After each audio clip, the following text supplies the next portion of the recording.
Good morning दोस्तों, Aditya educational class में आपका स्वागत है। आज हम यहाँ आप लोगों को बीएड पार्ट 1, पार्ट 2 या डीएलएड से संबंधित पाठ योजना बनाना बताएंगे।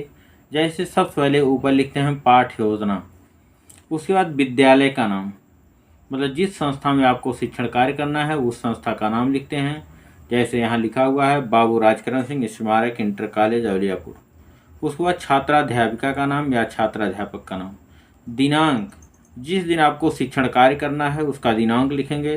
कक्षा 8, वर्ग बी, विषय संस्कृत, चक्र दूसरा, मतलब दूसरे घंटे में आपको शिक्षण कार्य करना, अवधि 36 मिनट, प्रकरण है गीता वचनामृतानि। उसके बाद सामान्य उद्देश्य लिखते हैं। सामान्य उद्देश्य में छात्रों में संस्कृत भाषा के प्रति रुचि उत्पन्न करना। दूसरा सामान्य उद्देश्य छात्रों के शब्द भंडार में वृद्धि करना। तीसरा, छात्रों को भाषा तत्वों से परिचित कराना। श्लोकों के भावों को समझाते हुए उनके ज्ञान में वृद्धि करना। अगला, छात्रों में शुद्ध व स्पष्ट बोलने व वाचन करने के कौशल को विकसित करना। उसके बाद विशिष्ट उद्देश्य लिखते हैं। विशिष्ट उद्देश्य ज्ञानात्मक उद्देश्य, छात्र गीता वचन के बारे में जान सकेंगे। दूसरा ज्ञानात्मक उद्देश्य, छात्र श्रीमद् भागवत गीता का महत्व समझ सकेंगे। बोधात्मक, छात्र पाठ में आए कठिन शब्दों का अर्थ बता सकेंगे। कौशलात्मक, छात्र अपने संस्कृति एवं भाषा के बारे में समझ सकेंगे। अगला, छात्र श्लोकों की व्याख्या अपने शब्दों में कर पाएंगे। उसके बाद सहायक सामग्री, लपेट, सैमपट, चाक, डस्टर आदि कक्षा उपयोगी सहायक सामग्री। पूर्व ज्ञान, छात्र श्रीमद् भागवत गीता के बारे में पहले से ही सामान्य जानकारी रखते हैं। उसके बाद प्रस्तावना के प्रश्न, इसमें प्रस्तावित प्रश्न, यहाँ हम छात्राध्यापिका छात्राध्यापक क्रिया भी लिख सकते हैं। संभावित उत्तर, यहाँ छात्र क्रिया लिख सकते हैं। सहायक सामग्री, पहला जो प्रस्तावना का प्रश्न बना है, प्रस्तावना के प्रश्न जो भी बनाए जाते हैं वह छात्रों के पूर्व ज्ञान से बनाए जाते हैं। पूर्व ज्ञान से नवीन ज्ञान की तरफ अग्रसर होने चाहिए, मतलब पहला प्रश्न छात्रों को सरल होना चाहिए। उसके बाद यहाँ 3 प्रश्न बनाए जाते हैं, अधिकतम 5 प्रश्न होते हैं। प्रस्तावना का जो अंतिम प्रश्न होता है उससे प्रकरण का भाव स्पष्ट होना चाहिए। जैसे यहाँ बना हुआ पहला,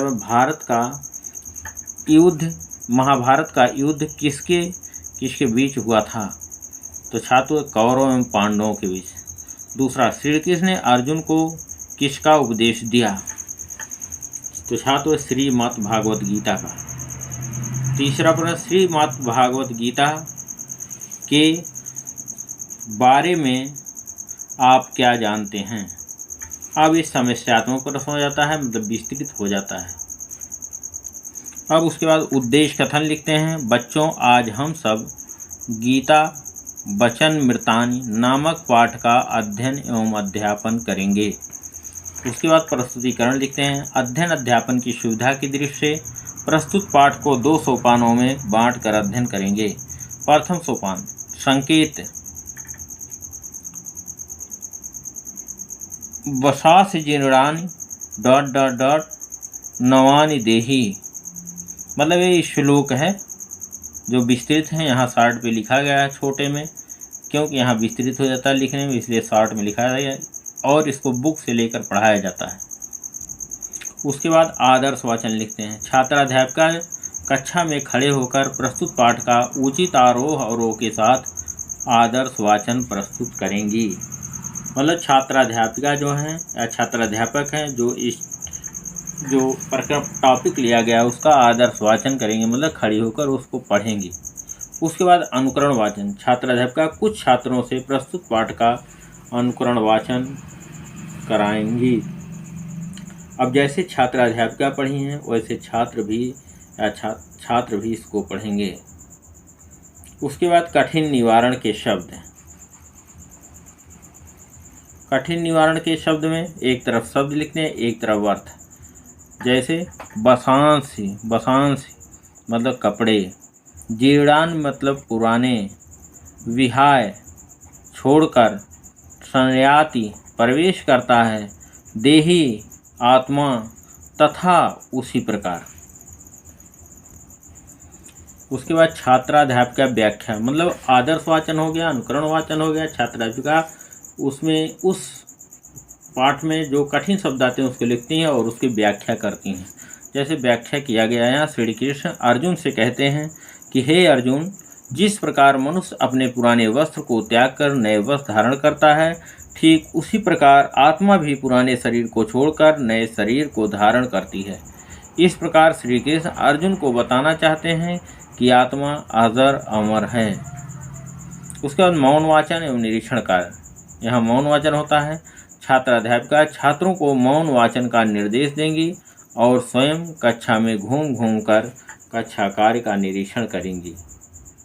मतलब पढ़ाने के बाद व्याख्या कर दिया जाता है, उसके बाद छात्रों से कहा जाता है कि आप लोग शांतपूर्वक पढ़िए और छात्राध्यापिका या छात्राध्यापक छात्रों का निरीक्षण करती हैं। इसलिए यहाँ मौन वाचन लिखा गया, निरीक्षण कार्य। यहाँ बोध प्रश्न इसको हम लिखते हैं या विचार विश्लेषण के प्रश्न बनाते हैं। बोध प्रश्न में या विचार विश्लेषण प्रश्न भी कह सकते हैं। पहला, श्री कृष्ण ने किसको गीता का उपदेश दिया? दूसरा प्रश्न, पुराने वस्त्र की तुलना किससे की गई है? तीसरा, बसास का अर्थ क्या है? उसके बाद द्वितीय सोपान शुरू हो जाता है। संकेत, यदा यदा ही ... सृजाभ्याम। फिर उसके बाद आदर्श वाचन जो है छात्राध्यापिका करती हैं कि छात्राध्यापिका कक्षा में खड़े होकर प्रस्तुत श्लोक का आदर्श वाचन प्रस्तुत करेंगी और छात्र जो है ध्यानपूर्वक सुनेंगे।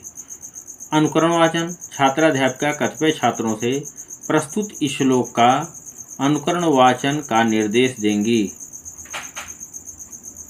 उसके बाद कठिन निवारण के शब्द, एक तरफ शब्द एक तरफ अर्थ।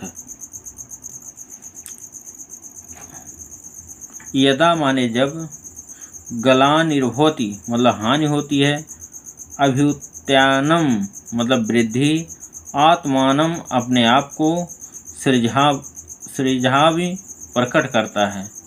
अब छात्राध्यापिका व्याख्या करती हैं कि हे अर्जुन,